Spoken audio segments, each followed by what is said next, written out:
깊어가는 여름인데요. 여러분 더위에 건강하게 잘 지내고 계시는지 참 궁금합니다. 건강하시고요. 하나님의 은혜와 평강이 그리스도 예수 안에서 여러분을 지키시기를 주의 이름으로 축복합니다. 자, 오늘 성경의 말씀은 욥기라는 성경의 마지막 장을 읽게 되었습니다. 여러분이 혹시나 욥기를 읽어오신 분들은 원래대로 순서대로 하면 오늘이 42장을 할 차례가 아니라 원래는 37장을 본문으로 만나야 되는 그 날입니다. 그런데 제가 마지막 장을 오늘 말씀 본문으로 삼은 것은 저희가 7월 달 내내 그리고 이번 주까지 욥기를 읽어가는데 애석하게도 주일로서 만나는 날은 오늘이 마지막 날이기 때문에 그래도 읽었으면 끝은 어떻게 끝나는지는 알고 그렇죠? 가면 좋겠다 싶어서 그래야 저도 억울하지 않고 그리고 정리하는 차원에서 42장 이 마지막 장을 본문으로 삼았습니다. 이 마지막 장은 크게 두 가지입니다. 한 가지 내용은 욥이 드디어 하나님을 만난 후에 하나님 앞에 진심으로 회개했다는 내용이 첫 번째 문단의 내용이고, 두 번째 내용은 욥의 회개를 받으시고 하나님께서 욥을 다시 축복하시고 회복하셨다라는 내용이 크게 두 내용으로 되어 있습니다. 그 가운데 우리가 읽은 이 앞부분의 내용은 전반부 이 내용은 여러분 제가 방금 전에 설명드린 것처럼 욥이 하나님을 깨닫고 하나님 앞에 진심 어린 회개를 하는 그런 내용입니다. 여기 6절에 보면 접속사가 그러므로라고 되어 있습니다. 그러므로 이것은 1절부터 시작된 이 문단의 결론입니다. 결론. 그러므로 우리 함께 읽습니다. 내가 스스로 거두어 드리고 티끌과 제 가운데서 회개하나이다. 그렇죠. 내가 나의 주장을 이제 거두어 드리고 이제 티끌과 잿더미, 먼지와 잿더미 가운데 앉아서 먼지와 잿더미를 뒤집어 쓰고 회개합니다. 먼지와 잿더미를 뒤집어 쓴다는 것은 욥의 회개가 진심이었다는 것을 성경이 제시하는 표현이고, 뿐만 아니라 그가 회개하게 이르게 된 이유는 아마도 자신이 가지고 있었던 짧은 지식으로 하나님의 지혜를 평가하고 하나님을 판단했던 것에 대한 심한 죄책감에서부터 이루어진 회개일 것이다. 우리는 그렇게 짐작할 수 있습니다. 자, 그러면 이렇게 회개에 이르렀다는 것은 뭘 확인할 수 있는 대목이냐면 욥이 하나님을 만나서 하나님을 깨달았다는 것이고 하나님께로부터 만족할 만한 답을 얻었기 때문에 욥이 지금 뭘 하고 있다고 제가 말씀드리는 거예요? 회개를 하고 있다. 그냥 회개는 안 합니다. 억울했거든요. 그러니까 욥은 드디어 하나님을 만나서 하나님께로부터 무슨 답을 얻었습니다. 그 답을 얻었기 때문에 이 회개에 이른 것입니다. 답을 얻었다는 표현이 1절부터 6절 가운데 두 번 언급되어 있는데, 한 표현은 알았다, 이제야 알았다는 표현으로 언급되어 있고, 두 번째 표현은 이제야 배웠다라는 표현으로 되어 있어요. 2절 한번 제가 읽어드릴게요. 주께서는 못하실 일이 없사오며 무슨 계획이든지 못 이루실 것이 없는 줄 이제야 알았습니다. 그러니까 사람이 감히 측량할 수 없는 깊고 깊은 지혜가 하나님께 있다는 것을 비로소 제가 알게 되었습니다. 그런 의미예요. 5절의 말씀은 우리가 욥기서 가운데 가장 많이 암송하고 있는 말씀인데, 이 표현은 한번 여러분이 암송한다는 차원에서 한번 읽어주시죠. 시작.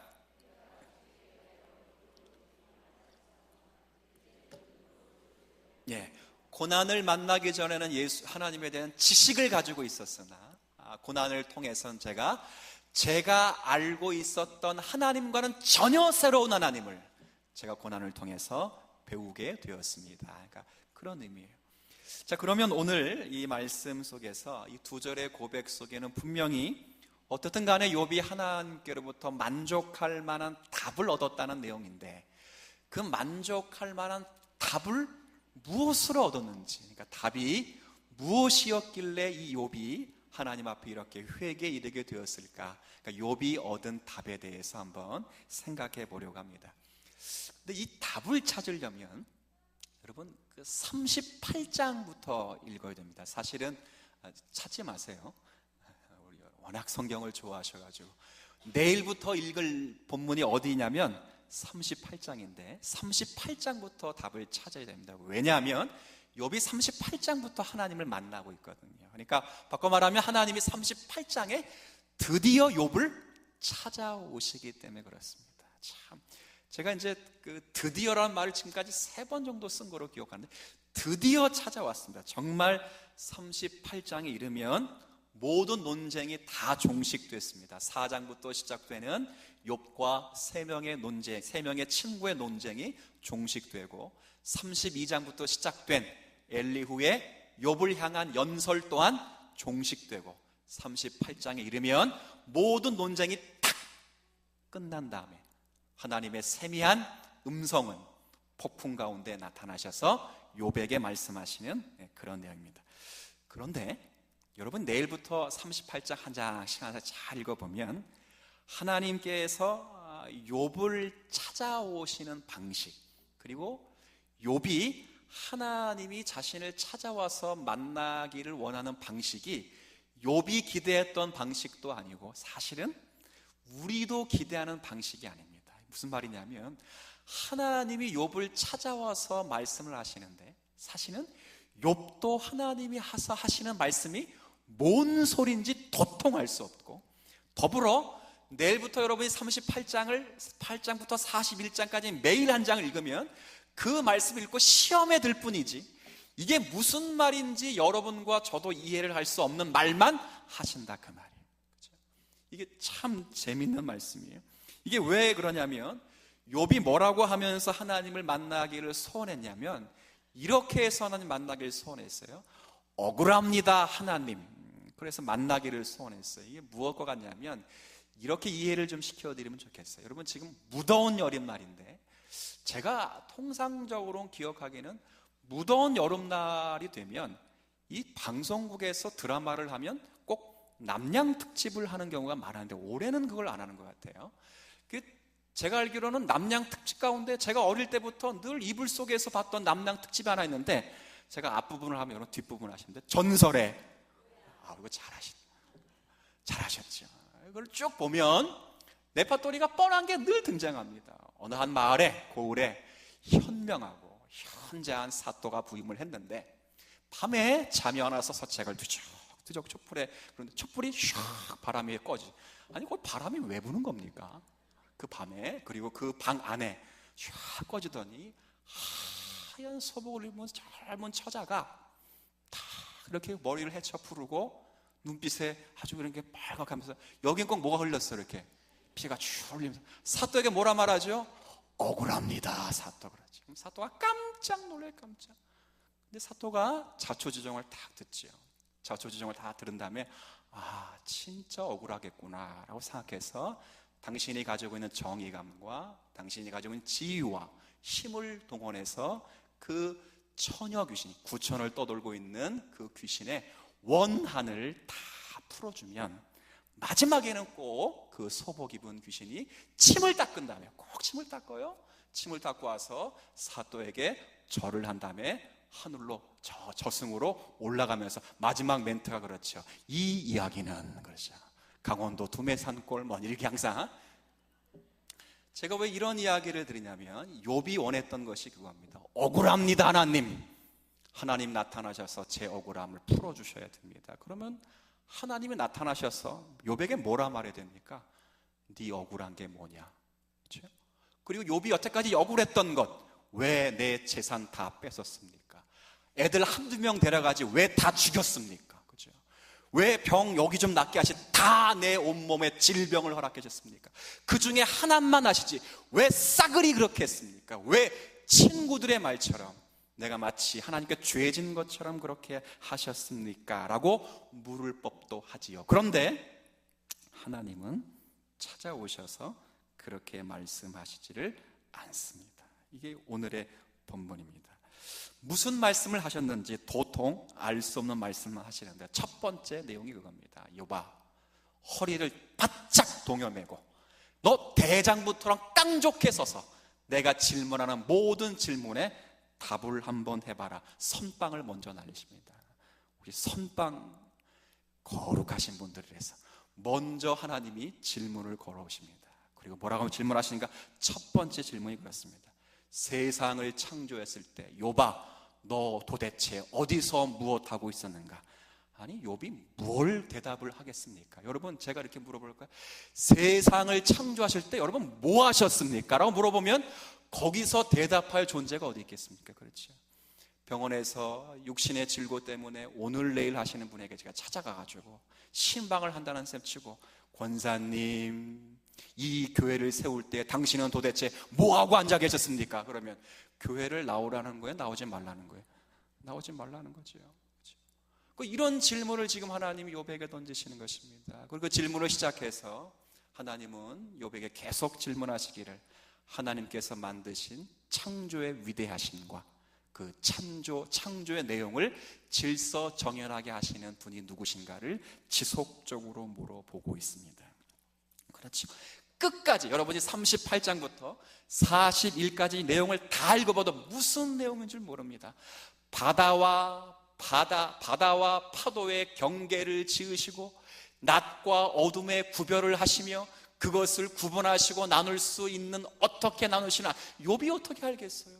비와 이슬이 어떻게 만들어지며 그 비와 이슬을 내가 어디에 날릴 것이니 네가 알고 있느냐? 그걸 어떻게 알겠습니까?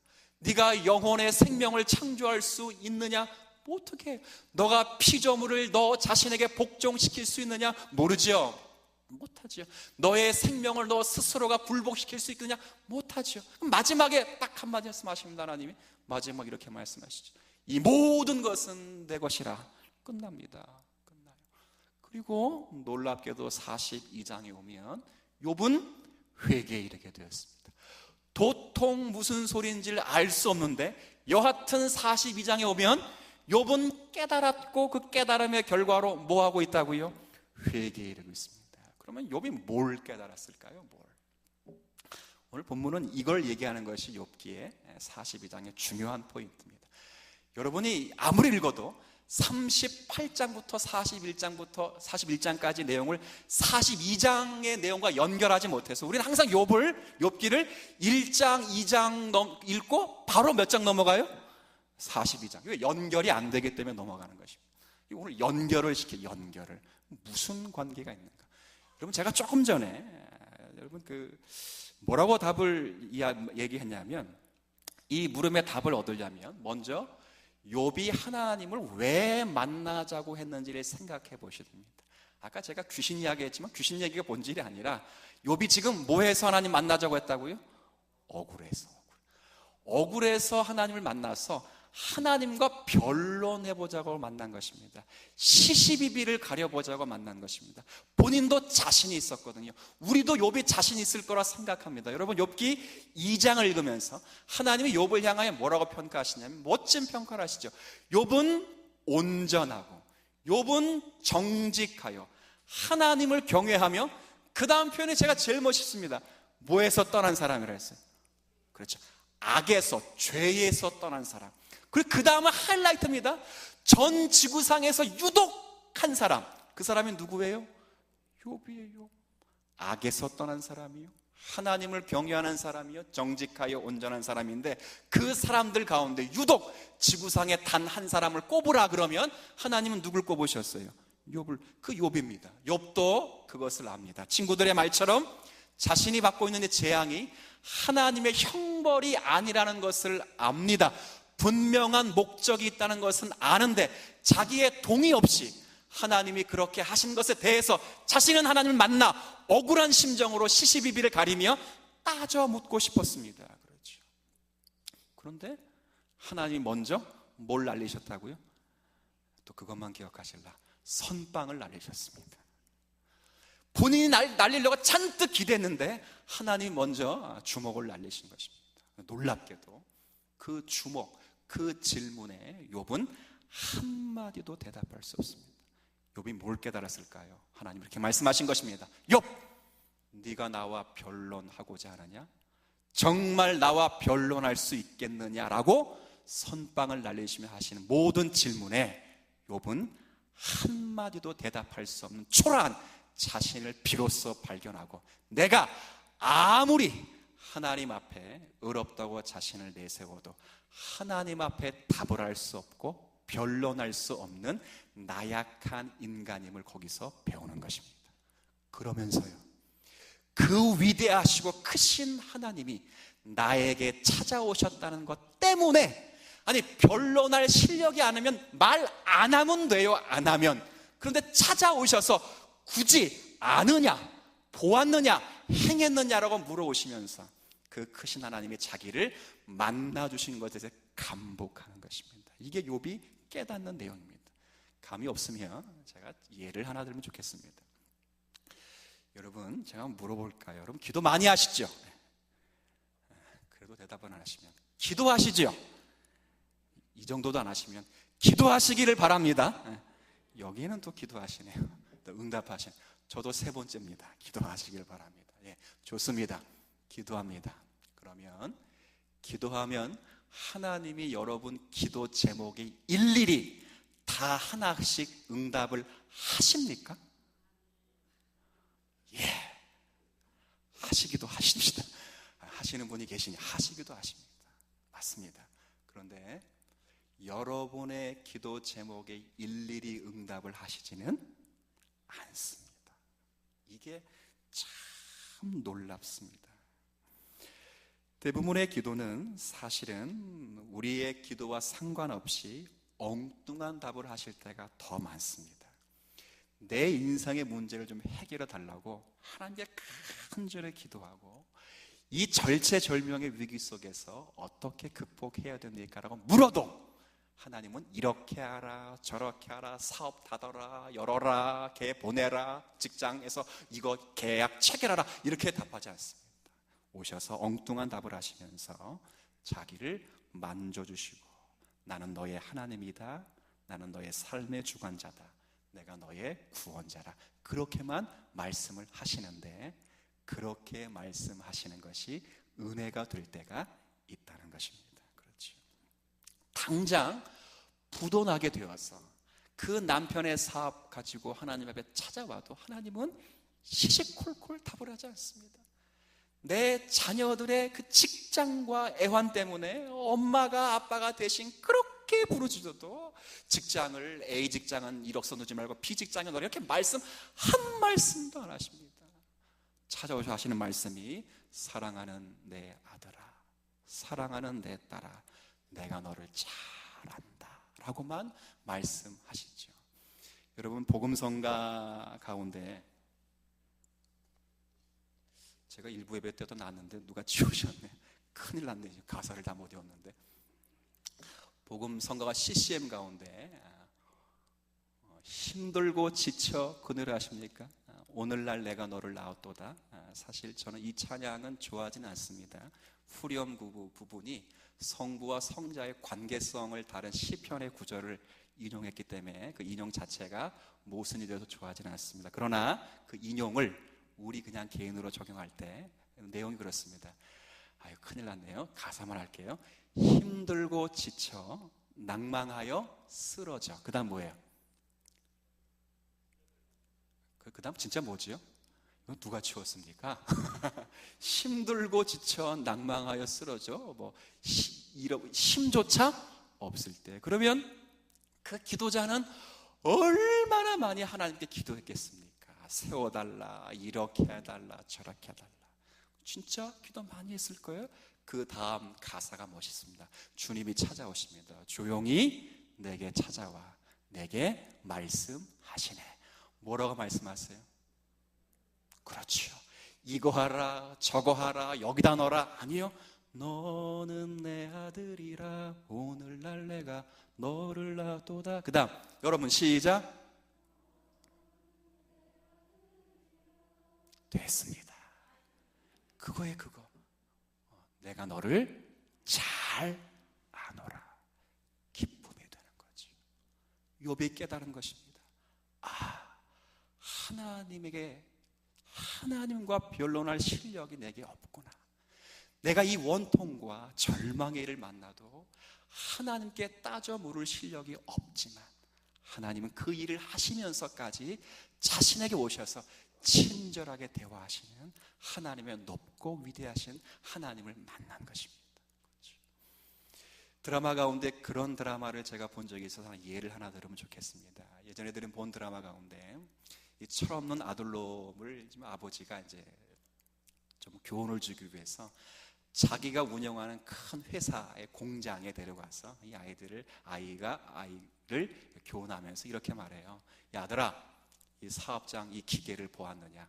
이 기계를 아느냐? 이 기계가 어떻게 돌아가는지 아느냐? 그걸 물어봐요. 근데 이 아이들은 철이 없습니다. 이 아이의 관심은 오직 연애입니다. 연애. 그러면 뭘 물어봐야 돼요?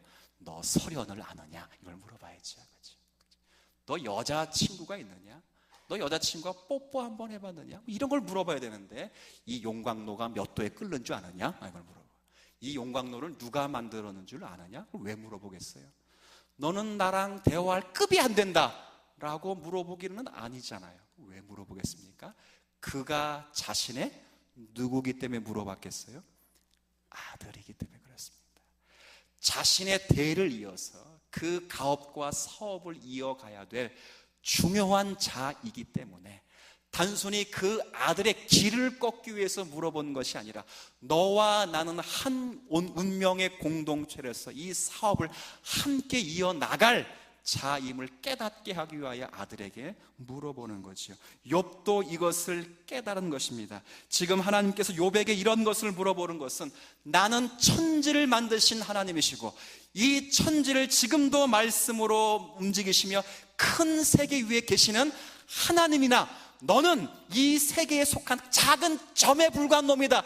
이 이야기를 하려고 욥을 찾아오신 것이 아니라 그 작은 점에 불과하지만 너는 이 세계를 움직이는 하나님에 의하여 이 세계가 어떻게 움직여야 하는지 어떻게 운행되고 있는지를 알아야 될 사람으로 내가 너를 상대하고 있다. 그렇게 말씀을 하시는 거예요. 그래서 38장부터 계속 반복되는 어법 가운데 하나가 뭐냐면 알았느냐, 보았느냐, 해봤느냐 전부 그 이야기합니다. 왜요?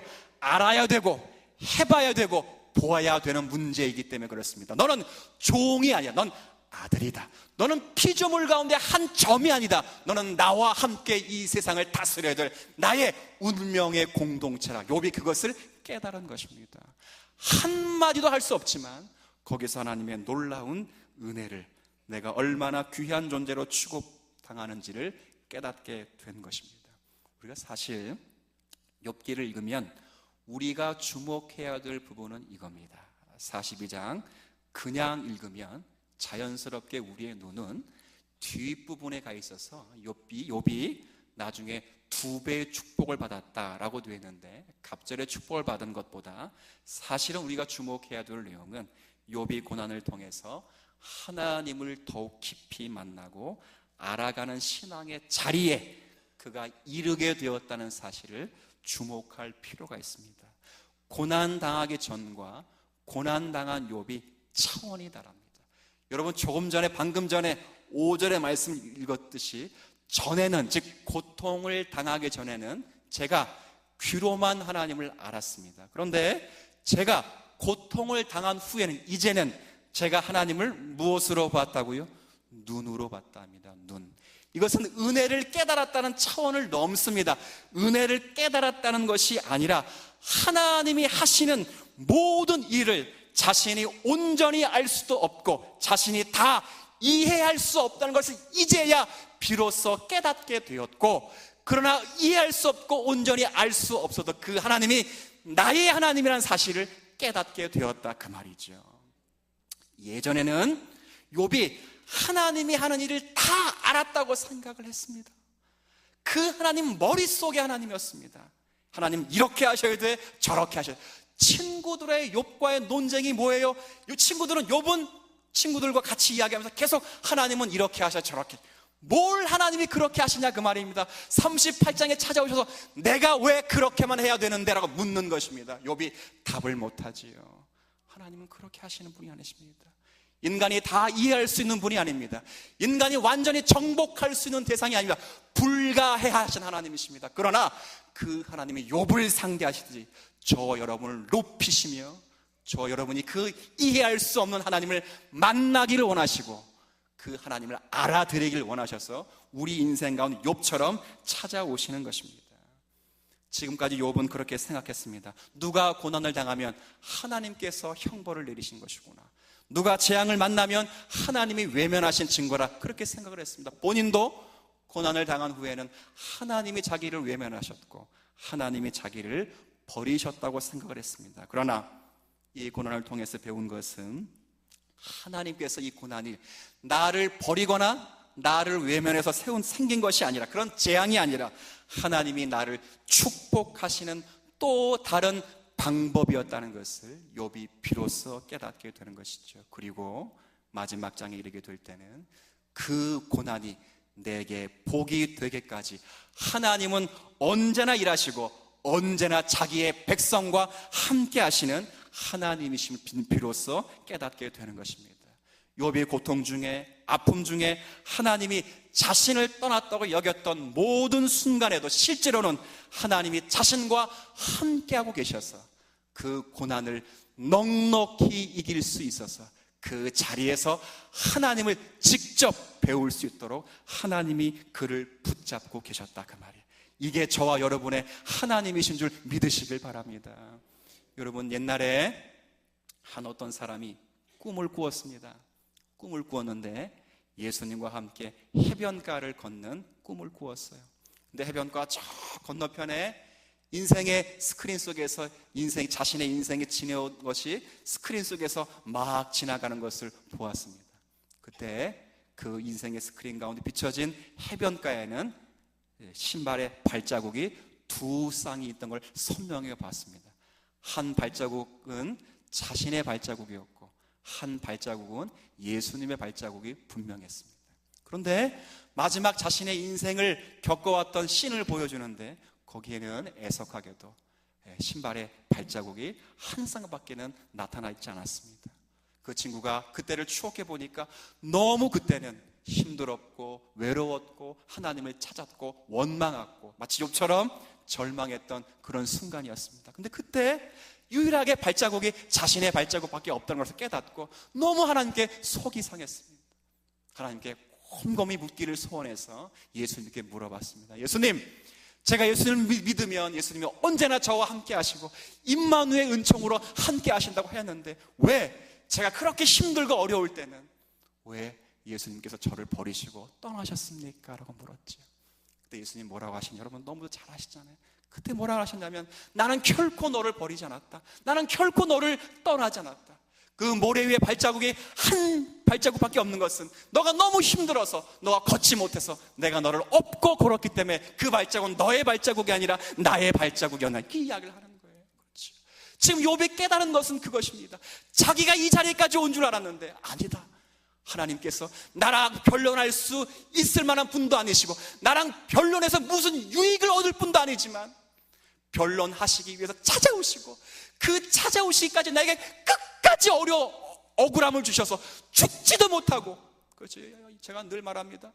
욥은 억울하지 않았으면 벌써 뭐 했던 사람이라고요? 죽었을 겁니다. 억울해서 죽지도 못하고 하시고 친구들의 대화를 통해서도 미치고 환장하게 만들고 엘리후의 말을 통해서도 의문을 가득하게 만들고 찾아오시고 한 말씀도 해답은 하지 않는데 그렇게 말씀하는 것 자체에 위로와 기쁨을 얻고 하나님 앞에 서게 되는 것입니다. 그 자리에까지 하나님이 욥을 만들어 가시고 세우시는 하나님이신데 이 하나님이 저와 여러분의 하나님이신 줄 믿으시길 바랍니다. 욥을 만지시듯이 여러분을 찾아오시고 여러분이 당하는 모든 고난, 심지어 죄 때문에 당하는 고난일지라도 그 고난의 목적이 있도록 변화시키시는 분은 하나님이십니다. 합력하여 선을 만들어 내실 때까지 아들을 죽이신 열심으로 여러분을 만지실 것이고 실패할 수 없도록 붙잡을 것이며 여러분의 입에서 승리의 고백을 만들어 낼 것입니다. 하나님 아버지, 은혜를 인하여 감사합니다. 욥의 고백한 하나님이 우리의 하나님이십니다. 어마어마하신 하나님, 결코 작지 아니하신 하나님, 이해할 수 없는 하나님, 온전히 알 수도 없는 하나님. 그러나 그분이 나의 아버지이시기 때문에 힘이 됩니다. 그분이 나의 모든 것을 주관하시는 하나님 되시기 때문에 우리에겐 위로가 있습니다. 고통 속에서, 눈물 속에서 하나님 우리와 함께 계시고, 인생의 폭풍과 비바람의 날조차도 나를 이끄시는 하나님의 은혜의 날이요, 하나님의 성실하심과 신실하심으로 나를 붙들고 있는 날임을 기억하고 언제나 주와 함께 걷고 주와 함께 동행하여 우리 인생 가운데 주님을 아는 은혜 더욱 가득하도록 축복하여 주옵소서. 예수님의 이름으로 기도 올립니다.